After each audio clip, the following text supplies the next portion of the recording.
कौशिक है। आज मैं तीसरी कक्षा का छात्र हूँ। आज मैं आपके समक्ष एक कविता प्रस्तुत करने जा रहा हूँ जो एक अनाम रचनाकार द्वारा रचित है, जिसका शीर्षक है ऐ मेरे स्कूल मुझे जरा फिर से तो बुलाना। ऐ मेरे स्कूल मुझे जरा फिर से तो बुलाना, वो कमीज के बटन ऊपर नीचे लगाना, वो अपने बाल खुद ना काट पाना, वो पीटी शूज को चौक से चमकाना, वो अपने काले जूतों को पैंट से पोंछते जाना। ऐ मेरे स्कूल मुझे जरा फिर से तो बुलाना। वो बड़े बड़े नाखूनों को दांतों से चबाना, वो स्कूल लेट आने पर मैदान के चक्कर लगाना, वो स्कूल प्रेयर के समय क्लास में ही रुक जाना और पकड़े जाने पर पेट दर्द का बहाना बनाना। ऐ मेरे स्कूल मुझे जरा फिर से तो बुलाना। वो बेवाली के बेर चुपके से चुराना, वो लाल पीला चूरन खाकर एक दूसरे को जीत दिखाना, वो खट्टी मीठी इमली दे जमकर लार टपकाना, वो साथी से आइसक्रीम खिलाने की मिन्नतें करते जाना। ऐ मेरे स्कूल मुझे जरा फिर से तो बुलाना। वो लंच टाइम से पहले ही अपना टिफिन चट कर जाना, वो अचार की खुशबू पूरी क्लासरूम में फैलाना, वो पानी पीने में जमकर देर लगाना, वो बाथरूम में लिखे शब्दों को बार बार पढ़ के सुनाना। ऐ मेरे स्कूल मुझे जरा फिर से तो बुलाना। वो मेरे स्कूल का मुझे यहाँ तक पहुँचाना, वो मेरे खुद में खो जाना, उसको भूल जाना, बाजार में किसी परिचित से टकराना और वो जवान गुरुजी का बुरा चेहरा सामने आना। ऐ दोस्त, तुम सब अपने स्कूल एक बार जरूर जाना। ऐ मेरे स्कूल मुझे जरा फिर से तो बुलाना। धन्यवाद।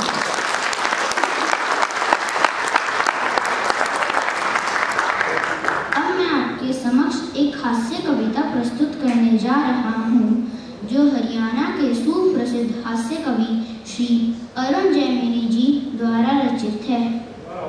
पुलिस को रंगरूटों का दस्ता चाहिए था नया, पुलिस को रंगरूटों का दस्ता चाहिए था नया, हरियाणा का राधे श्याम भी इंटरव्यू देने गया। इंटरव्यू में पूछा गया था सिर्फ एक सवाल और राधे ने बना दिया सवाल का जवाब। सवाल था, अगर आप बाजार सेब खरीदने जाओगे तो 50 रुपए किलो के हिसाब से 100 ग्राम सेब के कितने पैसे देकर आओगे? राधे बोला, साहब अगर मैंने 100 ग्राम सेब के भी पैसे दिए तो पुलिस में भर्ती हो रहा हूँ क्या? तो पुलिस में भर्ती हो रहा हूँ क्या? ऐसी तैसी कराने के लिए? साहब को जवाब में मजा आया। उन्होंने सवाल को आगे बढ़ाया। साहब बोले, राधे श्याम तुम्हारी पत्नी तो पुलिस में नहीं है, अगर वो जाएगी तो 100 ग्राम सेब के कितने पैसे देकर आएगी? राधे बोला, साहब मैं अपनी पत्नी को आपसे ज्यादा जानता हूँ, उससे खरीदारी का बड़ा चाव, अगर उसे 100 ग्राम सेब चाहिए होंगे तो 100 ग्राम सेब का ही पूछेगी भाव। साहब बोले, अगर तुम्हारा भाई जाए तो? राधे बोला, साहब मैंने उसे कई बार बाजार जाते देखा है, लेकिन कभी सेब लाते नहीं देखा। साहब बोले, अच्छा अगर तुम्हारी बहन जाए कोई? राधे बोला, साहब हमारी एक बहन थी, उसकी शादी कर दी, अब बहन जाने और जाने बहनों ही।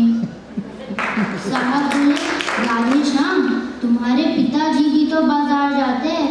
राधे बोला, जी उनके दांत नहीं, वो सिर्फ केले खाते हैं।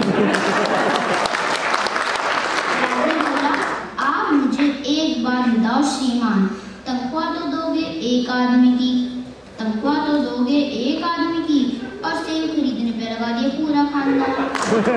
साहब बोले, चलो छोड़ो, अगर कोई आम आदमी जाएगा तो 100 ग्राम सेब के कितने पैसे देकर आएगा? आम आदमी का नाम सुनते ही राधे श्याम सीरियस हो गया थोड़ा और बोला, आम आदमी को आप लोगों ने सेब खरीदने के लायक ही कहाँ छोड़ा? आम तो सिर्फ सेब का ठेला लगाता है, खरीदने तो कोई खास ही जाता है। साहब बोले, अगर कोई खास आदमी जाए तो? राधे बोला, साहब अगर वो खास है तो खुद क्यों जाएगा, और अगर चला भी जाएगा तो क्या सिर्फ 100 ग्राम ही खरीद कर लाएगा? साहब बोले, चलो छोड़ो, इस सवाल को यहीं छोड़ते हैं। इंटरव्यू का रुख अब दूसरी तरफ मोड़ते हैं। राधे बोला, साहब ये तो है सरासर फरेब। दूसरा सवाल बाद में आएगा, पहले आएंगे 100 ग्राम से। धन्यवाद। अध्यक्ष महोदय, विशिष्ट अतिथिगण और समस्त हिंदी प्रेमियों को मेरा नमस्कार और विश्व हिंदी दिवस की शुभकामनाएं। आज मैं केंद्रीय विद्यालय कक्षा 10 की छात्रा श्री शरण्या आप सबके सामने हुल्लड़ मुरादाबादी की कविता प्रस्तुत करने जा रही हूँ। जो मेरी पहली कविता है उसका शीर्षक है हुल्लड़ और शादी। दूल्हा जब घोड़ी चढ़ा बोले राम दयाल, दूल्हा जब घोड़ी चढ़ा बोले राम दयाल, हुल्लड़ जी बतलाइए मेरा एक सवाल। मेरा एक सवाल, दूल्हे को गधे पर नहीं बिठाते, मेरा एक सवाल, दूल्हे को गधे पर नहीं बिठाते, दूल्हे राजा घोड़ी पर क्यों चढ़कर आते? बोले हुल्लड़ कविराय ब्याह की रीति मिटा दे, बोले हुल्लड़ कविराय ब्याह की रीति मिटा दे, अरे एक गधे को गधे दूसरे पर बिठा दें। बुढ़ा बुढ़ी की कहानी अज्ञात कवि की यह कविता मुझे मानवीय संवेदनाओं की बहुत गहराई तक सैर कराती है। उस कविता को आप लोगों के समक्ष प्रस्तुत करने जा रही हूँ। निश्चित ही आप सबको भी गुदगुदाएगी। कविता इस प्रकार है। बिहार की राजधानी पटना, वहां के होटल में हो गई एक घटना। बिहार की राजधानी पटना, वहां के होटल में हो गई एक घटना। एक नौजवान बुढ़िया, होठों पे लिपस्टिक चेहरे पे घड़िया, एक नौजवान बुढ़िया, होठों पे लिपस्टिक चेहरे पे घड़िया, ऊंची एड़ियों को दंदनाती हुई, चूड़ियां खनखनाती हुई होटल में पधारी। नौजवानों को चुनौती देता हुआ ये पैर लेके बैठ गया एक चेयर। नौजवानों को चुनौती देता हुआ ये पैर लेके बैठ गया एक चेयर। बैरे को बुलवाया, खाना मंगवाया, पहले बुढ़े ने खाना खाया। बुढ़िया हाथ मलती रही, बड़े प्रेम से बुढ़े को पंखा घुमाती रही। बुढ़िया हाथ मलती रही, बड़े प्रेम से बुढ़े को पंखा घुमाती रही। कुछ देर बाद बुढ़िया ने खाना खाया, बुढ़े ने पंखा घुमाया। यह देख सामने खड़े बैरे का दिमाग चकराया, यह देख सामने खड़े बैरे का दिमाग चकराया। वो बोला, ओ मेरे लैला मजनूओं के बाप, अगर इतना ही करते हैं आप प्यार तो क्यों नहीं खाते बैठ के एक साथ? बुढ़ा बोला, बेटा बैरे, बात तो तुम्हारी ठीक ही है, पर हमारे पास नकली दांतों का सेट एक ही है। उपलक्ष्य पर मैं तेंजिंग अपनी एक स्वरचित हास्य एवं व्यंग कविता आप सबके समक्ष प्रस्तुत करना चाहूंगी। मेरी इस कविता का शीर्षक है क्योंकि दुनिया को दिखाना है। सन 2000 एक नई सदी की शुरुआत हुई, जमाना बदला, सोशल मीडिया की एक नई लहर सी आई। अब लोग कहीं बाहर घूमने जाते तो यादों के बस्तों को कम और तस्वीरों से मोबाइल की गैलरी ज्यादा भर देते क्योंकि दुनिया को दिखाना है। सड़क पर पड़ा कचरा यदि कोई उठाए तो कूड़ेदान से पहले अपने फोन को ढूंढते। स्वच्छ परिवेश अभियान लिख के पहले तस्वीर भी तो डालनी है क्योंकि सबसे जरूरी तो आज दुनिया को दिखाना है। बहुत अच्छे। चार दोस्त जब मिल जाए, एक अच्छी तस्वीर आ जाए, उस पश्चात तो दो बोल भी ना बोलना है क्योंकि वही तस्वीर तो हमने दुनिया को दिखाना है। दिवाली में रंगोली संग दिए सजे न सजे, फेसबुक में एक पंक्ति में फोटो को सजाना है क्योंकि खुशहाल मनाने से महत्वपूर्ण तो आज दुनिया को दिखाना है। त्योहारों का तो क्या ही जिक्र करूं, त्योहारों का तो क्या ही जिक्र करूं, इनकी तो होली भी मोबाइल के संदेशों में ही होली है। कहते हैं हमारे पुराणों में दान का बड़ा महत्व है। दान यदि बाएं हाथ से दे तो दाहिने को भी ज्ञात न हो, परंतु इस युग में इसकी प्रक्रिया कुछ यूं सी बदली कि दान किसी भी हाथ से दो, पहले उन्हीं हाथों से उसका ढिंडोरा भी पीट देना है।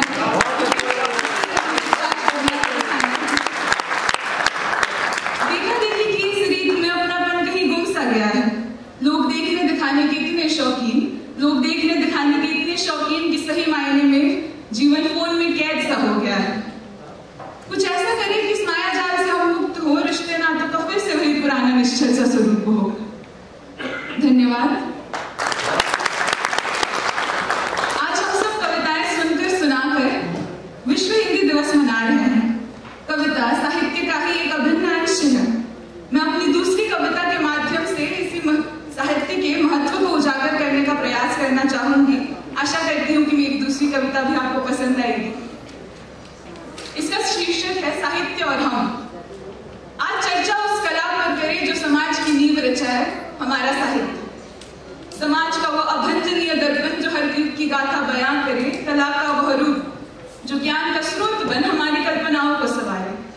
मानव जीवन का वो अभिन्न अंश जो मनुष्य को मनुष्य से जोड़े, तो कभी नाटक तो कभी कहानी बने, हमें लुभाए।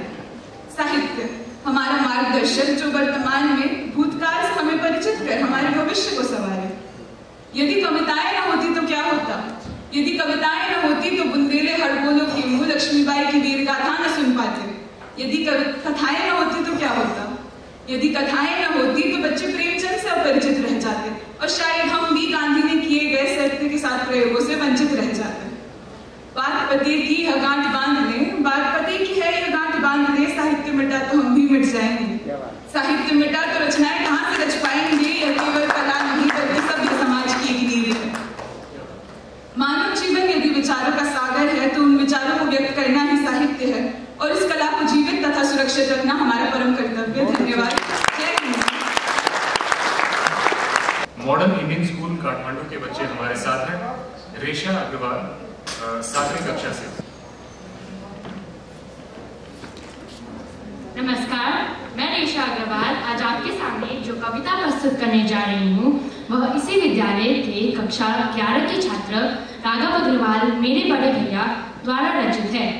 मेरी कविता का शीर्षक है एक ख्वाब अनोखा सा। देखा एक ख्वाब मैंने, परियों के देश में पहुंच गई। आगे पीछे हरियाली थी, मैं पर लगा के उड़ गई। छोटे छोटे हाथी वहां, चींटियां थी बहुत विशाल। लड्डुओं का घर था, जलेबियों की आई बहार। इंसान चलते 4 पैरों पर, जानवरों को मिले थे 2। झरने उल्टे बहते थे, मछलियों को था क्षितिज का मोह। आगे पीछे ऊपर नीचे हर जगह थी बहुत सुंदर। मैंने देखे उछलते शेर और जंगल में शिकारी बंदर। पढ़ने जा रहे थे घोड़े, 4 पैरों पर इंसान दौड़े। चूहों से डरती थी बिल्लियां, डर के मारे बिलाव भौंके। अंदर मिली एक गुफा मुझे, मेरे पर उसमें टूट रहे थे। पंछियों ने कैद किया, वहां इंसान बंद हो रहे थे। वहां बंद होने पर अलग था नजारा, मैंने ऐसा कभी न सोचा। ख्वाब देख रही थी हसीन सा, ख्वाब ने इस कदर मुंह मोड़ा।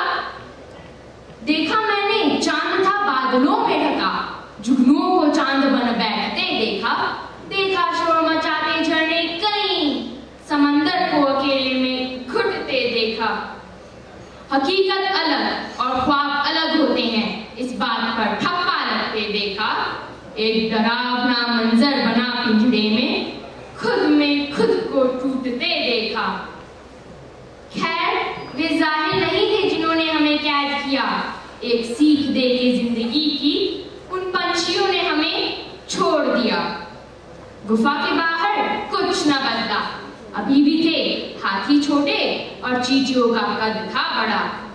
आगे पीछे ऊपर नीचे अभी भी थी हर जगह सुंदर।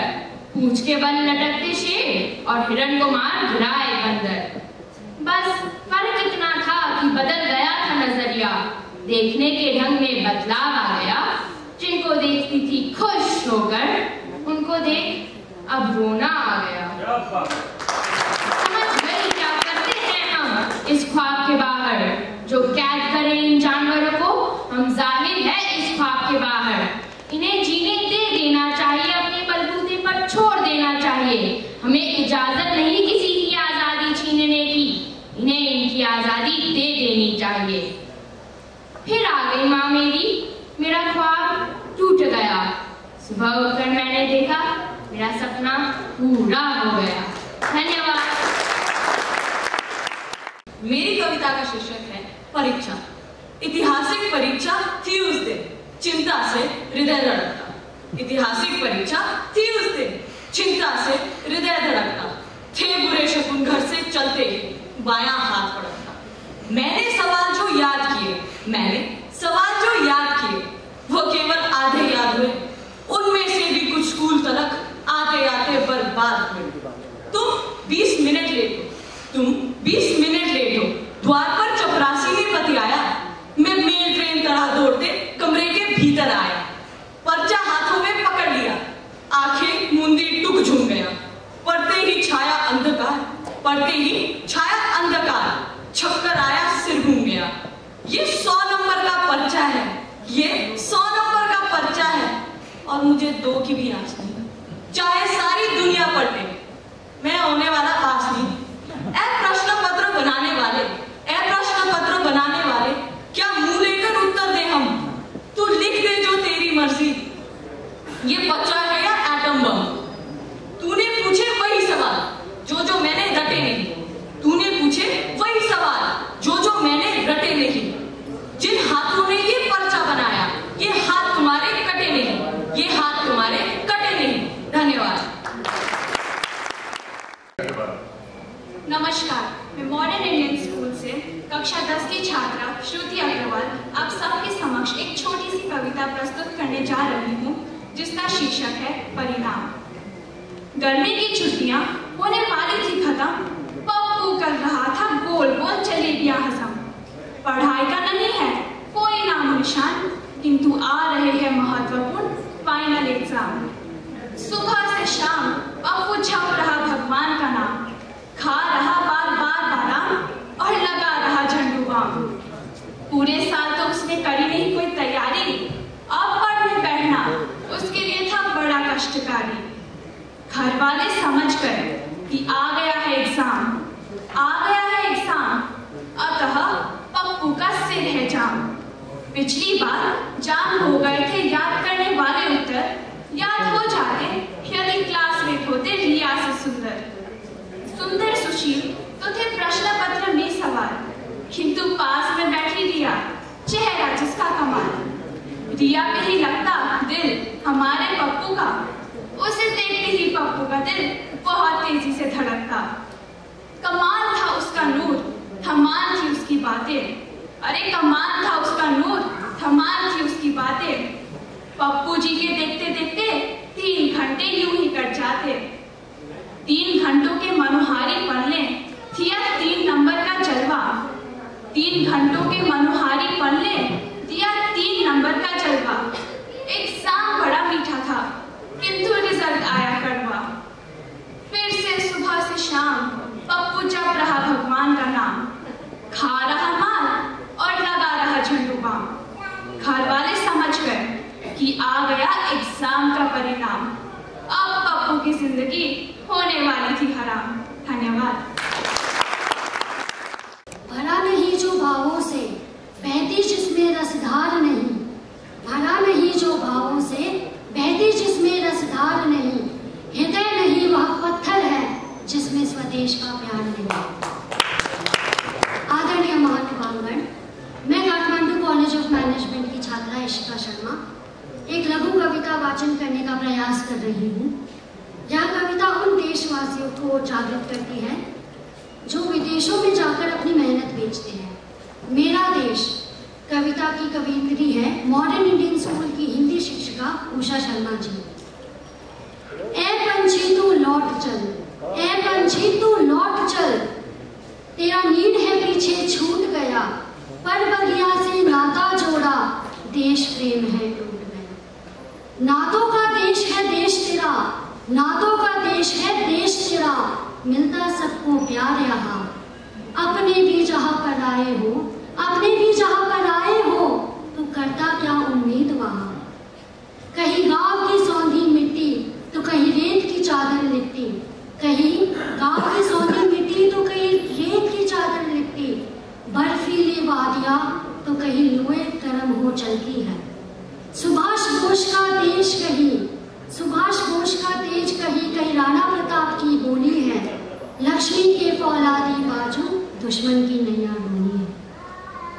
दुनिया को मुट्ठी में करने वह वरद हस्त की टोली है, इस देश के वीर जवानों ने खेली खून की होली है। पग पग बोली अलग अलग यही तो इसकी खूबी है, जाति धर्म की सुंदरता में हर कोई हस्ती डूबी है। यह देश है मेरा उदारों का, उन पर मदमस्त बहारों का, हिंदू मुस्लिम सिख ईसाई ये देश मेरा है सारों का। यह देश तेरा है चांद का टुकड़ा, इससे सुंदर ना पाएगा, ये देश तेरा है चांद का टुकड़ा, इससे सुंदर ना पाएगा। परदेशों में लिया आसरा पर मीर तो यही कहलाएगा। इस देश के प्रेम रंग से फीका रंग है हर वादी का यार, इस देश के रंग से मस्ती का, रंग है हर वादी का यार। किस गम में तू भटका है, कर ले तू स्वदेश से प्यार। मत कर तू और इंतजार, मत कर तू और इंतजार। मेरा नाम श्रेया संगला है और आज मैं आप सबके सामने एक कविता प्रस्तुत करने जा रही हूँ। इस कविता का शीर्षक है हिंदी। कल कल करती बहती गंगा सी प्यारी भाषा हिंदी है। जन जन के मन मस्तिष्क में बसी न्यारी हिंदी है। तोड़ती नहीं जोड़ती सबको सूत्रधार हिंदी करती है। तोड़ती नहीं जोड़ती सबको सूत्रधार हिंदी करती है। सूर तुलसी कबीरादी ने अपनाई हुई हिंदी है। सूर तुलसी कबीरादी ने अपनाई हुई हिंदी है। ऊंचे गहरे फैले भाव को व्यक्त करती हिंदी है। ऊंचे गहरे फैले भाव को व्यक्त करती हिंदी है। मेरी आपकी हर किसी की भाषा हिंदी सबकी है। मेरी आपकी हर किसी की भाषा हिंदी सबकी है। भाईचारे अपनत्व की माला हिंदी ने पिरोई देखी है। भाईचारे अपनत्व की माला हिंदी ने पिरोई देखी है। कभी यहाँ से कभी वहाँ से धुन हिंदी की गूंजी है। कभी यहाँ से कभी वहाँ से धुन हिंदी की गूंजी है। धन्यवाद। हम पूज्य पूर्वजों का जिनकी महिमा परंपार है, पूजा करें हम उनके चरणों का जिनके अथाह ज्ञान विज्ञान है, जिनके अथाह ज्ञान विज्ञान है। नमस्कार, मेरा नाम श्रद्धा संगला है। आज मैं आप सबके सामने एक कविता प्रस्तुत करने जा रही हूँ और मेरी कविता का शीर्षक है हमारे पूर्वज। ये कविता इस प्रकार है। राम से सीखे आदर्श का पथ, कृष्ण से सीखे कर्म का लगन कैसे लगाना, अर्जुन से सीखे हरिश्चंद्र से सत्य का। दान के लिए दानवीर करना, भक्त अपराध भक्ति के लिए, नीति में चाणक्य द्वितीय, ध्रुव प्रसिद्ध देवता के लिए। त्याग त्यागी तत्ची से सीखे, करुणा सीखे इस बुद्ध से। विज्ञानी विदुर जग में प्रसिद्ध, मांगे वर तेज का सूर्य से। सहने की शक्ति सीता से सीखे, नेक प्रेम की महिमा राधा से। वेदांत का ज्ञान गार्गी से सीखे, मान सम्मान अविचलित सावित्री से। विद्या विनय माँ सरस्वती से मांगे, साहस मांगे भगवती दुर्गा से। धैर्य की शक्ति माँ पृथ्वी से मांगे, सीखे दुष्ट कर्म नाशिनी काली से। पवित्रता गंगा माँ से सीखे, मांगे शक्ति भगवती देवी से। भक्ति भाव मीरा सबरी से सीखे, अध्यात्म व दर्शन मेथी से।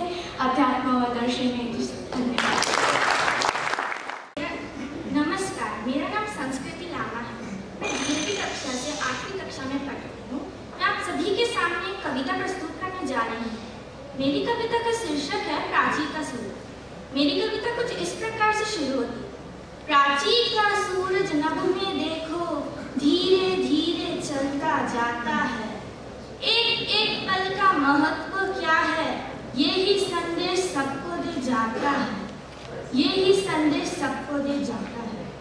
पहचानने वाले पहचानते झट से, उसी के साथ कदम मिलाते हैं। अनभिज्ञ लोग देखते देखते उसी जहाँ का तहाँ रह जाते हैं, जहाँ का तहाँ रह जाते हैं।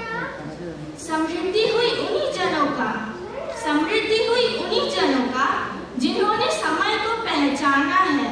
शिखर में पहुंचे वही उद्योगी जो समय का सम्मान करते हैं, जो समय का सम्मान करते हैं। सफलता चूमती उन्हीं का कदम जो नीत कर्म तपस्वी होते हैं।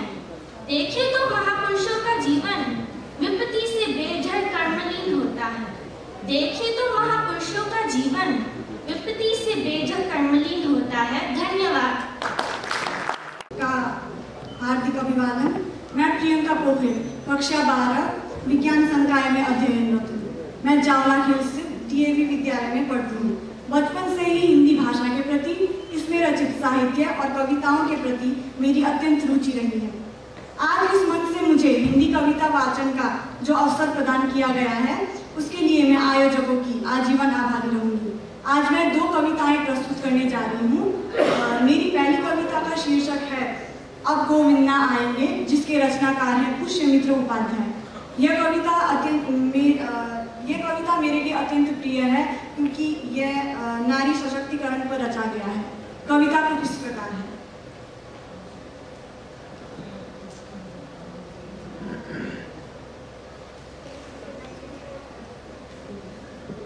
छोड़ो मेहंदी खड्ग संभालो, खुद ही अपना चीर बचा लो।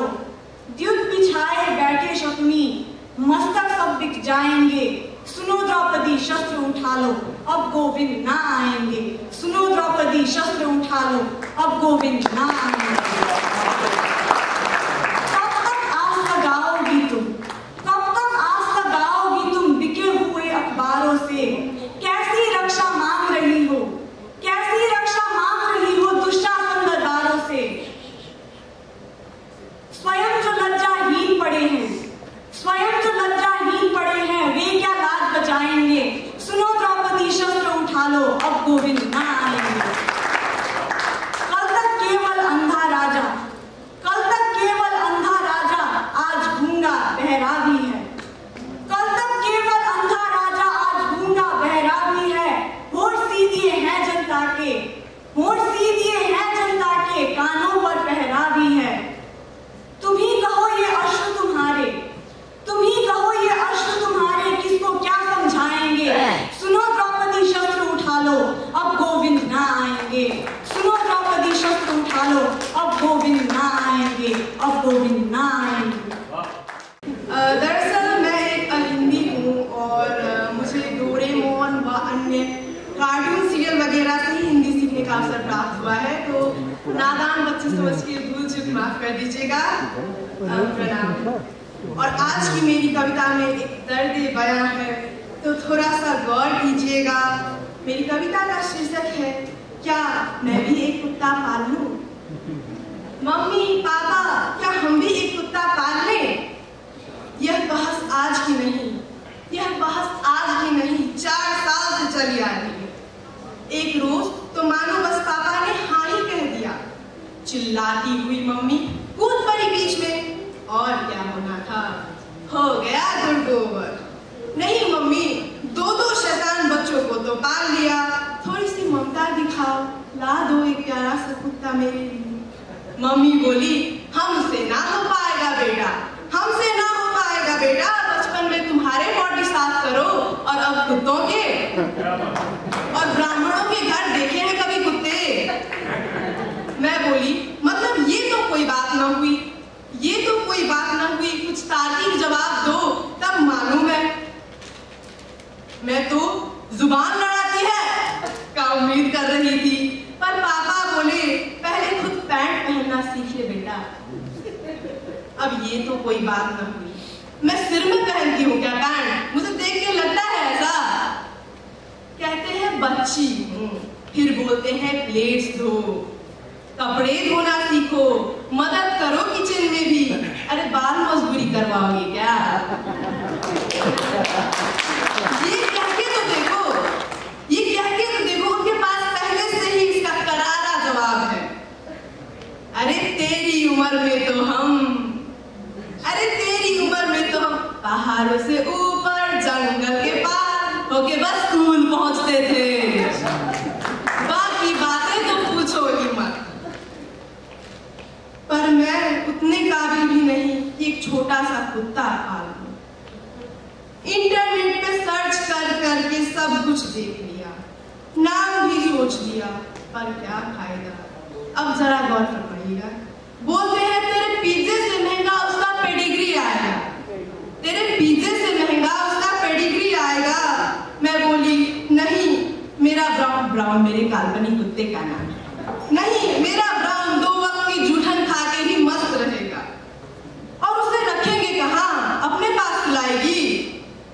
नहीं, बनवा लूंगी छोटा सा घर उसके लिए भी। क्या यार मम्मी, दिलवा दो ना एक छोटा सा कुत्ता, मेरे सभी दोस्तों के पास है। ठीक है, पहले एग्जाम में अच्छे मार्क्स ला। अब उस चक्कर में भाई 8, 9 और 10th टॉप कर, और कुत्ता नहीं आया।